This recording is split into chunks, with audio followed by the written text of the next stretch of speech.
Match of the year, non-Will Ospreay category.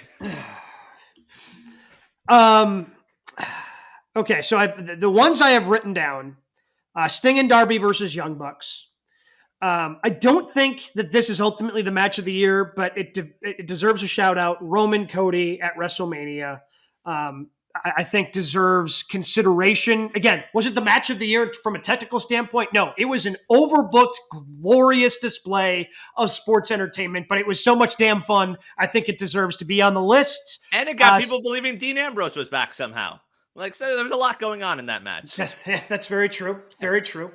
Sammy versus Gunther at WrestleMania was very good. And then I also have Swerve Danielson on the list. Boy, because there's so much product, this is very difficult also. Yes. To boil it down to a match of the year, non-Will Ospreay, you know how hard that is? Okay, so I will tell you first, the best match I saw live in 2024 was Windy City Riot here in Chicago at the Wintrust Arena. Zack Sabre Jr. against Matt Riddle. That's the best match I saw live. Okay, and that was on pay-per-view. But then you get to matches like Gunther Orton. I thought that was an excellent match. I know that it kind of gets lost in the sauce, but I mean, I thought that was a really good match.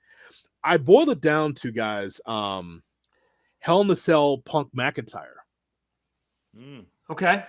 For non-Ospreay, and believe me, I can give you 25 AEW Dynamite matches that might have been on the same category. But I mean, Punk McIntyre, because of the story and because they're all in the cell, you got a legit gash in the head of Drew McIntyre in that match with the toolbox, I believe, and that was that match. I just thought that was very, very solid. It's funny, like I wrote down 5, and most of them haven't even mentioned Hangman Swerve All Out. And everything they did, you talk about storytelling. You want to talk about long-time storytelling. Yeah. So you have that one. Kingston versus Bryan, where Kingston's the champion defending it. Bryan has to shake his hand at the end of it. Yeah. And part of me, yes, I'm an Eddie Kingston mark. So like Eddie getting that moment was pretty cool. And then a couple of women's matches. Statlander versus Willow, the street fight. Stat Willow I had on my list as well. Mm-hmm. I thought they got a stage and they delivered. And then Rhea Becky from Mania. I think it was a big spot for both them, opening that weekend, them being the first match of night one. And doing what those two do in the ring. Are we missing any other women's matches? I feel like we're missing some other AEW bloody. So I haven't seen it yet, but apparently Mercedes from New Japan this past weekend, some are calling the greatest women's match ever. I have a code. Okay. Just go ahead. Let's share the wealth here, huh? You know what? We all three of us has been busy. Yep. That's been on the back burner. Our brother has 3 days off after the show.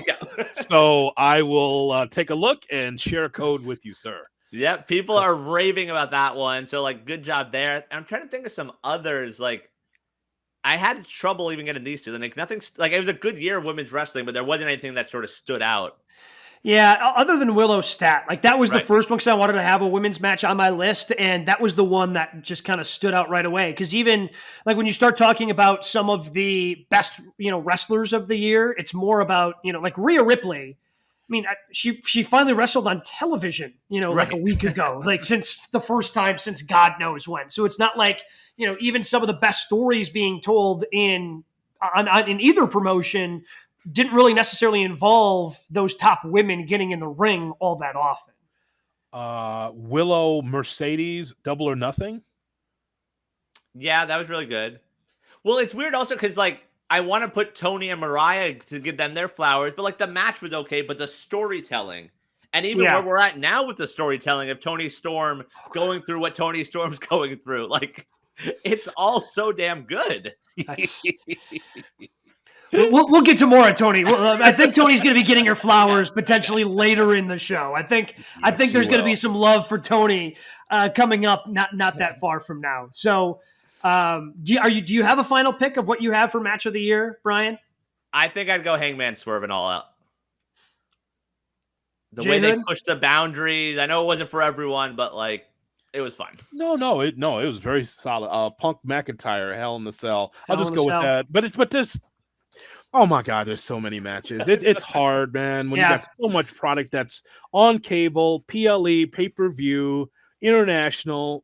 I'll just settle with that because I love that feud so much. It's and it's crazy for me because I feel like I picked Revolution because of Sting, and I'm going to pick Sting and Darby Young Bucks. And I wasn't even like, as a kid in the 90s, like I was more of a WWE like guy than I was WCW and Sting. But at the same time, I just the match and the story that they told was fantastic. So I go Sting Darby versus Young Bucks is my match of the year.